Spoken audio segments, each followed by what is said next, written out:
Dans cette nouvelle partie, on va voir comment gérer les matériaux, les textures et autres shaders dans Blender.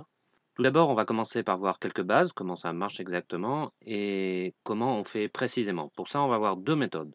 La première que absolument personne n'utilise via l'interface des matériaux. On verra que si c'est très simple, c'est pas très pratique. Et la seconde, la version nodale avec des nœuds donc, un peu à la Grasshopper ou à la manière de fabriquer des matériaux dans 3DS. Et on verra que même si ça peut faire peur au début, une fois bien expliqué, ben, ça va tout seul et ça reste très logique. Une fois qu'on aura fait ça, on va voir comment trouver des ressources sur Internet, si possible gratuites, pour fabriquer nos matériaux.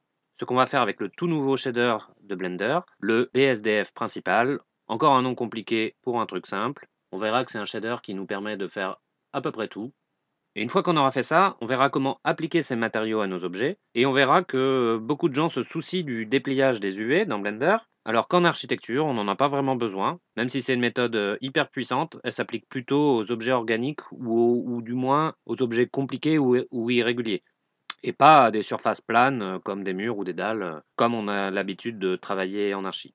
Une fois qu'on aura vu toutes ces bases, ces grosses bases, on va fabriquer plusieurs matériaux pour explorer les différentes possibilités. On va faire par exemple du verre, un mur de briques, du parquet en bois, du grillage, de l'herbe, puis rajouter de la salissure ou des imperfections à nos matériaux, comme de la rouille sur un métal, des griffures sur notre tout beau parquet tout neuf, ou de la mousse sur du béton. Pour finir, on verra comment gérer sa bibliothèque de matériaux, comment les sauvegarder pour les réutiliser sur un autre projet, ou comment les envoyer à un copain.